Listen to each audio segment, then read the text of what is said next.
Queridos hermanos, iniciamos la lección divina de este día jueves 14 de marzo, jueves de la cuarta semana del tiempo de Cuaresma. Por la señal de la Santa Cruz de nuestros enemigos, líbranos, Señor Dios nuestro, en el nombre del Padre, y del Hijo, y del Espíritu Santo. Amén.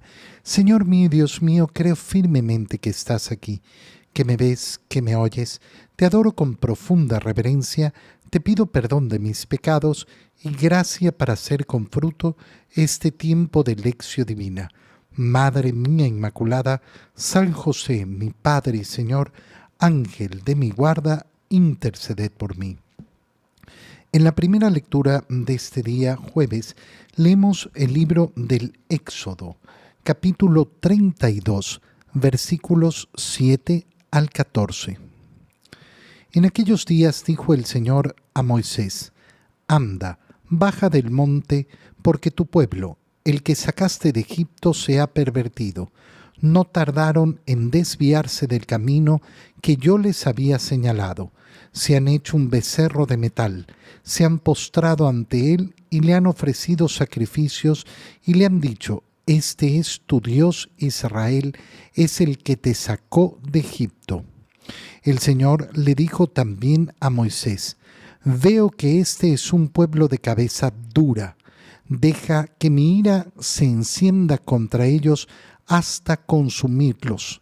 De ti, en cambio, haré un gran pueblo.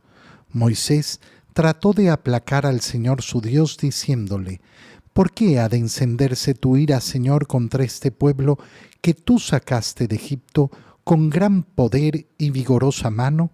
¿Vas a dejar que digan los egipcios: lo sacó con malas intenciones, para hacerlos morir en las montañas y borrarlos de la superficie de la tierra?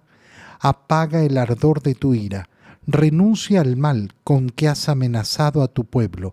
Acuérdate de Abraham, de Isaac y de Jacob, siervos tuyos, a quienes juraste por ti mismo diciendo: multiplicaré su descendencia como las estrellas del cielo y les daré en posesión perpetua toda la tierra que les he prometido. Y el Señor renunció al castigo con que había amenazado a su pueblo. Palabra de Dios. Es hermoso contemplar lo que significa la intercesión ante Dios por nuestros hermanos, porque eso es lo que hemos visto en la lectura del libro del Éxodo. Nos podemos sorprender con la rapidez con la que el pueblo de Israel ha caído en la idolatría. Nos podemos sorprender con la rapidez en que han sido infieles, a pesar de que ha pasado tan poco tiempo desde que fueron sacados de Egipto, y fueron sacados de Egipto de una manera tan majestuosa, tan portentosa, donde el poder de Dios se ha manifestado y todos han podido contemplarlo y verlo. Y sin embargo, ante la primera, llamemos la dificultad, porque ni siquiera era una gran dificultad, Moisés había subido al monte y tardaba en volver. Y la falta de paciencia los hace caer inmediatamente en todos estos pecados. Entonces, ¿qué es lo que contemplamos? Contemplamos a un pueblo impaciente, a un pueblo que no quiere esperar.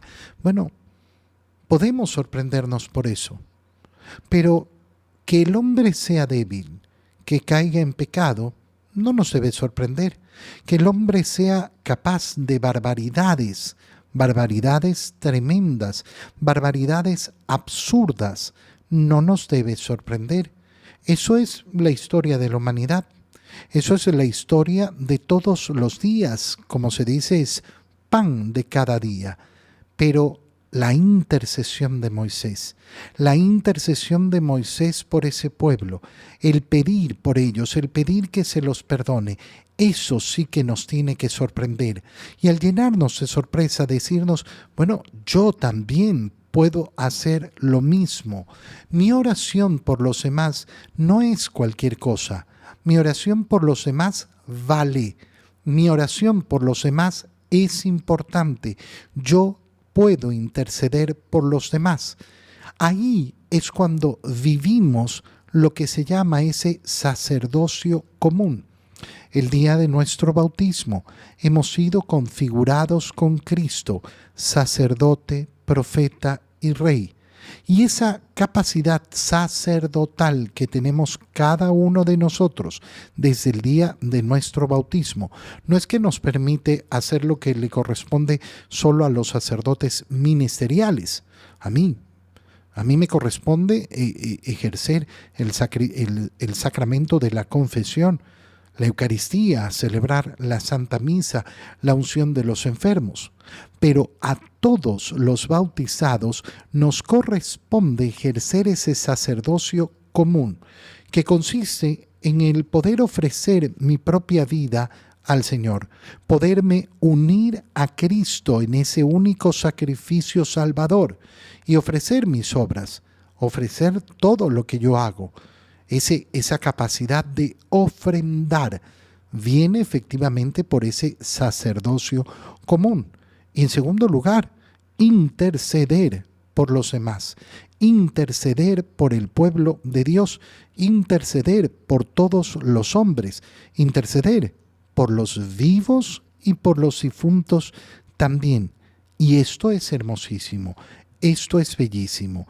Mira cómo nos lo explica el libro del Éxodo. Dios le dice a Moisés, baja del monte, porque tu pueblo, ese que sacaste de Egipto, se ha pervertido. De nuevo aparece esta palabra que siempre es tan importante de entender. La perversión es ir contra el orden natural. Y por supuesto, ¿cómo no va a ser antinatural? Que habiendo pasado hace tan poco tiempo, toda esa liberación de Egipto, ahora se hayan efectivamente hecho un becerro de metal. Haberse puesto a adorar a un ídolo hecho con sus propias manos, se han postrado ante él y le han ofrecido sacrificios. Y han dicho, este es el Dios de Israel.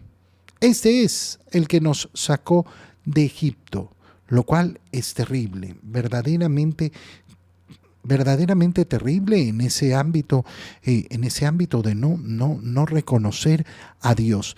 El pecado de idolatría es el pecado que se esconde debajo del pecado original. El pecado original es justamente decir, yo no necesito que Dios me diga lo que es bueno y lo que es malo. Y entonces hacemos que mi propia opinión ocupe el lugar que le corresponde a Dios. Todo aquello que ocupa el lugar de Dios, bueno, se vuelve un objeto de mi adoración y por tanto de mi idolatría. Si yo confío más en mi opinión, en mi pobre opinión, que en la palabra de Dios, bueno, yo estoy ocupando el lugar de Dios. Yo me he vuelto mi propio Dios y lógicamente yo no soy Dios. Por tanto, me he vuelto mi mismo ídolo, aquel al cual le doy el lugar que solo le corresponde a Dios. Pero entonces interviene Moisés. El Señor le dice, veo que este pueblo es un pueblo de cabeza dura. Deja que se encienda mi ira. Pero Moisés trata de aplacar al Señor. ¿Por qué ha de encenderse tu ira contra este pueblo que tú sacaste de Egipto? ¿Acaso vas a dejar que los egipcios digan, los sacó con malas intenciones para hacerlos morir en las montañas? Fíjate cómo Moisés comienza a argumentar. Ahora, ¿ha convencido a Dios con argumentos que Dios no tenía en cuenta? No.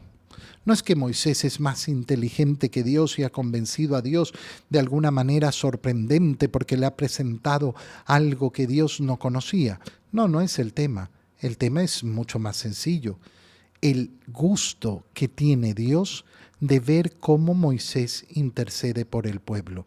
Y esto tenemos que entenderlo. El gusto que tiene Dios de verte a ti y de verme a mí intercediendo por los demás. Qué bonito es entonces darnos cuenta con cuánto agrado me ve a mí Dios cuando yo rezo por los demás, cuando yo pido por los demás, porque entonces estoy reconociendo que tenemos a un mismo Dios, que tenemos a un mismo Creador, que tenemos a un mismo Padre.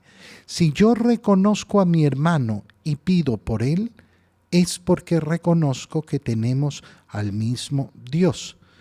Y por tanto, ese pedir por nuestros hermanos, aunque sean los pecadores más grandes de este mundo, es pedir por aquellos que Dios ha creado y que Dios ama. El contrario, maldecir al prójimo, desear el mal para el prójimo, desear la muerte del prójimo. No, es que yo lo que deseo es el mal para esos malvados y perversos y no sé qué. Hermano mío, para nadie. Siempre recuerda que desear la muerte de otro es maldecir, y aquel que maldice a otro se maldice a sí mismo.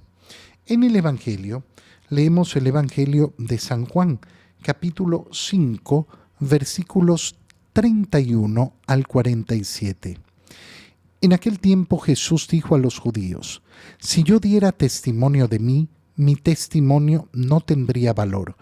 Otro es el que da testimonio de mí, y yo bien sé que ese testimonio que da de mí es válido. Ustedes enviaron mensajeros a Juan el Bautista y él dio testimonio de la verdad. No es que yo quiera apoyarme en el testimonio de un hombre.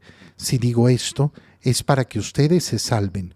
Juan era la lámpara que ardía y brillaba, y ustedes quisieron alegrarse un instante con su luz. Pero yo tengo un testimonio mejor que el de Juan: las obras que el Padre me ha concedido realizar y que son las que yo hago, dan testimonio de mí y me acreditan como enviado del Padre. El Padre que me envió ha dado testimonio de mí.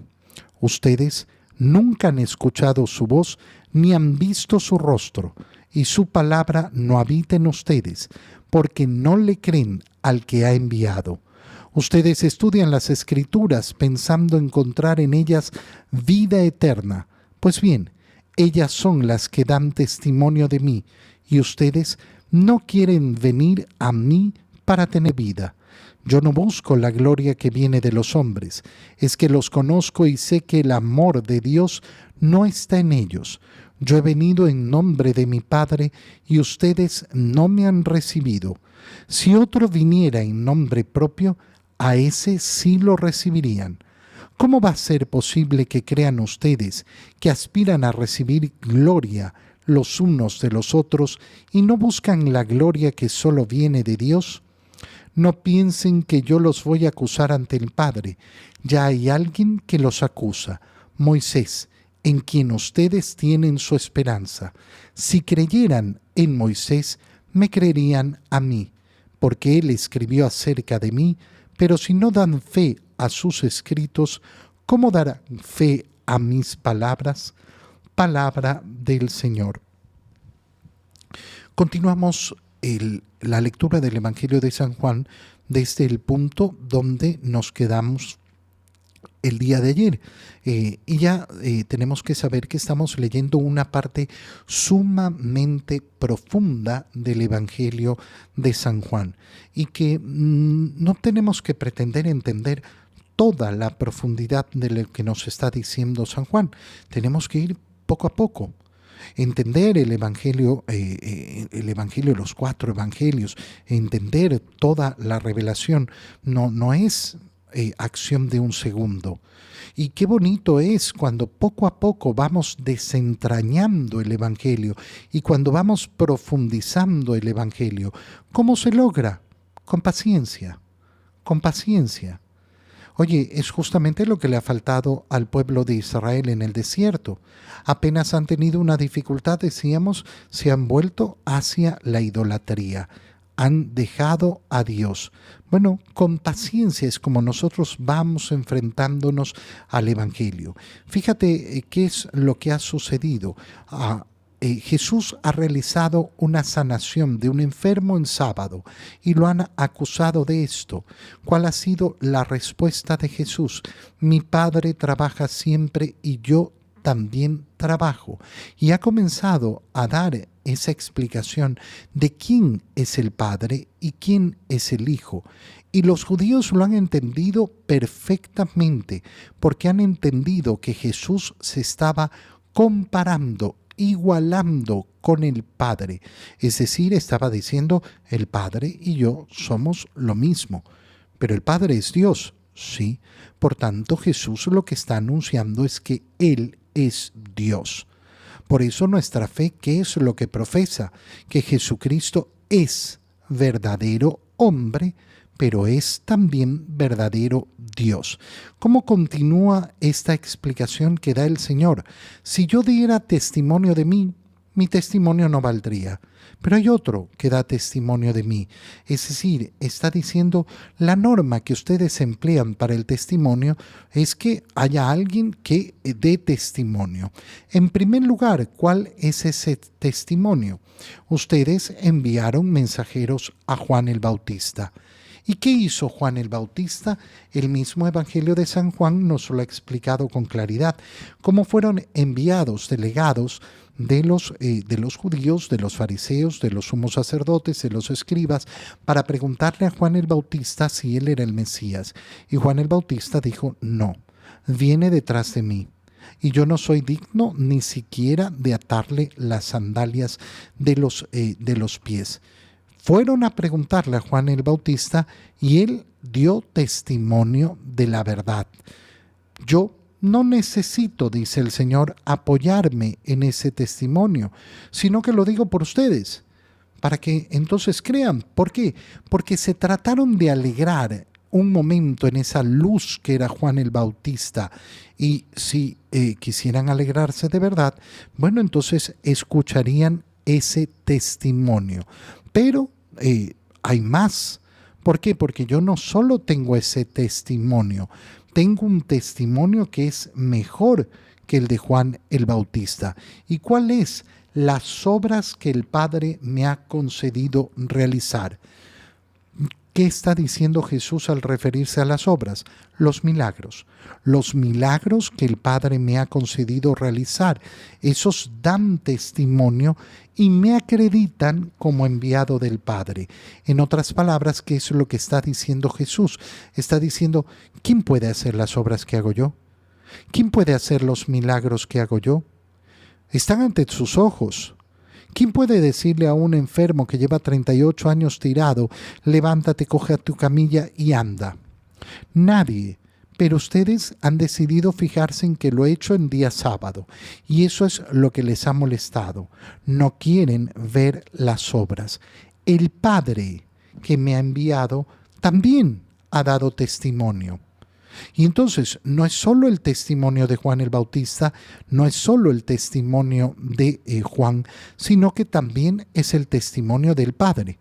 Pero lo que sucede es que ustedes nunca han escuchado su voz, nunca han visto su rostro y su palabra no habita en ustedes. ¿Por qué? Porque simplemente no quieren creer en mí. Si creyeran en mí, entonces entenderían y verían el testimonio que da el Padre, que lo ha dado en el bautizo del Señor. Y entonces no quieren creer tampoco en ese testimonio. ¿Y cuál es el otro testimonio? Las Escrituras. Ustedes estudian las Escrituras pensando encontrar en ellas la vida eterna. Pero ellas son las que dan testimonio de mí. Ellas son las que hablan de mí, pero ustedes no quieren venir a mí para tener vida. Yo, dice el Señor, no busco la gloria que viene de los hombres. ¿Por qué? Porque esa gloria no sirve de nada. La única gloria que vale es la gloria que viene de Dios.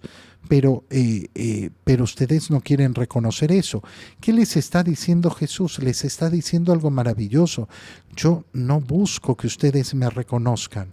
Si ustedes no me reconocen, si ustedes no me aceptan, si ustedes no entienden que soy el Salvador, bueno, eso es mal para ustedes. A mí no me da ni me quita nada. Yo sigo siendo el mismo. ¿Cómo va a ser posible que crean ustedes que aspiran a recibir la gloria unos de otros?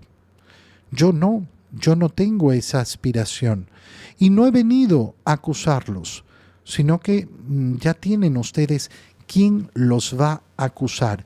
¿Y quién los va a acusar? El Padre. El Padre los va a acusar. Moisés los va a acusar. ¿Por qué? Porque ustedes dicen que creen en Moisés, pero no es verdad. No terminan de creer en él. Si ustedes creyeran en Moisés, entonces creerían en mí. Entonces efectivamente recibirían esas palabras de Moisés. Qué bonito es cuando entendemos entonces que motivos para creer en Jesús siempre nos sobran tantos, tantísimos. Te doy gracias, Dios mío, por los buenos propósitos, afectos e inspiraciones que me has comunicado en este tiempo de lección divina. Te pido ayuda para ponerlos por obra. Madre mía Inmaculada, San José, mi Padre y Señor, Ángel de mi guarda, interceded por mí. María, Madre de la Iglesia, ruega por nosotros. Queridos hermanos, que el Señor los cuide, los bendiga y los proteja en el nombre del Padre y del Hijo y del Espíritu Santo. Amén. Un muy feliz día para todos.